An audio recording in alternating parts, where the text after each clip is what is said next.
এই রেসিপি এতটাই সুস্বাদু যে আমি 100% গ্যারান্টি দিয়ে বলতে পারি যে আপনি আগে যত রকমের সয়াবিনের রেসিপি ট্রাই করেছেন সেগুলোর থেকে সয়াবিনের এই রেসিপি অনেক বেশি সুস্বাদু এবং সয়াবিনের এইরকম সুস্বাদু রেসিপি আপনি আগে কখনো খাননি। এই ক্রিস্পি সয়াবিনের পরোটা বাইরে থেকে মুচমুচে খাস্তা এবং ভেতরে রসালো। এই পরোটা একবার খেলে এর স্বাদ সবসময় মুখে লেগে থাকবে। তো এর জন্য আমি সবার প্রথমে এখানে নিয়ে নিয়েছি সয়াবিন। আমি এখানে সয়াবিনকে 1 ঘন্টা জলে ভিজিয়ে রেখেছিলাম।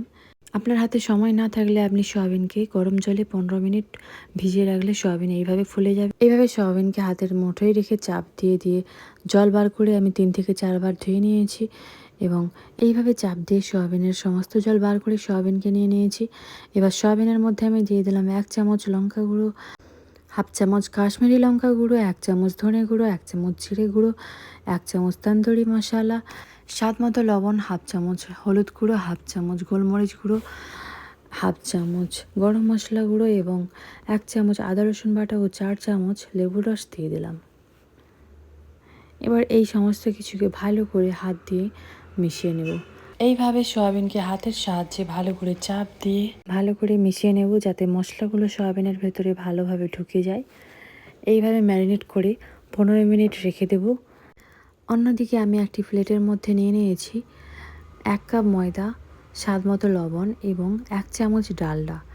এবার সব কিছুকে ভালো করে 2 মিনিট মিশিয়ে নেব এবং তারপরে এর মধ্যে অল্প অল্প করে জল অ্যাড করে ভালো করে মিশিয়ে একটি সুন্দর ডো বানিয়ে নেব। এইভাবে ডো বানিয়ে 15 মিনিট রেস্টে রেখে দেব।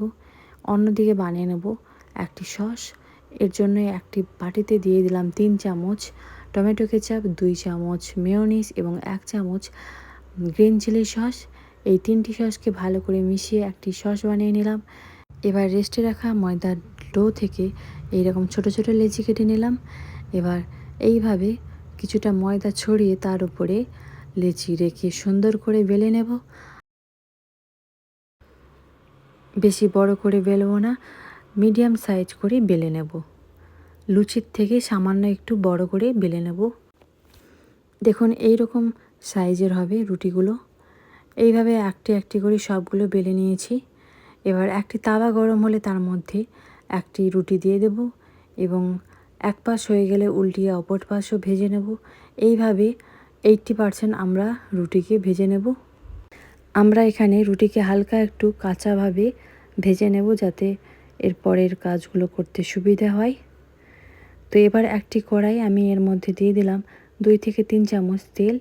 তেলের মধ্যে আমরা ম্যারিনেট করে রাখা সয়াবিনটি দিয়ে দিলাম এবং সয়াবিন দেওয়ার পরে একটু নেড়ে ছেড়ে নিয়ে আমরা ঢাকা লাগিয়ে প্রায় 10 থেকে 15 মিনিট মিডিয়াম টু লো আঁচে রান্না করে নেব এবং এই রকম যখন হালকা একটু শুকনো শুকনো ভাব এসে যাবে তখন আমরা হাই ফ্লেমে এর মধ্যে দিয়ে দেবো ধনেপাতা কুচি, একটি গোটা পেঁয়াজের কুচি এবং 1/2 ক্যাপসিকাম কুচি দিয়ে ভালো করে 1 মিনিট রান্না করব এবং এরপরে এর মধ্যে একটি গোটা টমেটোকে কুচিয়ে দিয়ে আরও 1 মিনিট রান্না করে নেব। এইভাবে 1 মিনিট রান্না করার পরে আমরা দিয়ে দেবো 1 চামচ অরিগ্যানো। অরিগ্যানোকে ভালো করে এইভাবে ছড়িয়ে দিয়ে চামচ দিয়ে একটু নেড়ে নিয়ে তারপরে গ্যাস অফ করে ঢাকা দিয়ে রেখে দেব।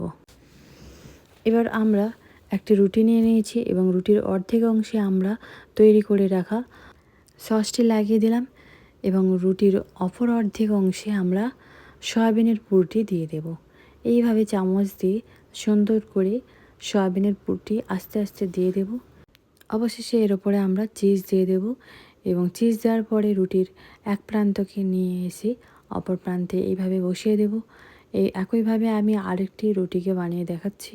এইভাবে সস লাগিয়ে দেব এবং সস লাগানো হয়ে গেলে আপনি চাইলে যে অংশে সস লাগিয়েছেন সেই অংশে পুর দিতে পারেন অথবা যে অংশে সস লাগানো হয়নি সেই অংশেও আপনি সয়াবিনের পুরটি দিতে পারেন।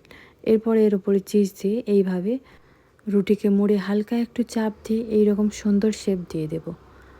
এইভাবে আমরা সবগুলো পরোটা বানিয়ে নিয়েছি। এবার একটি তাওয়া গরম হলে তার উপরে আমরা বাটার দিয়ে দেব। আমি এখানে বাটার ব্যবহার করেছি, আপনি চাইলে তেলও ব্যবহার করতে পারেন বা ঘিও ব্যবহার করতে পারেন। এরপরে একটি একটি করে 3টি পরোটা এখানে দিয়ে দিয়েছি। এই পরোটাকে আমরা লো আঁচে ভেজে নেব। এইভাবে এক পাশ হয়ে গেলে উল্টিয়ে অপর পাশও ভেজে নেব।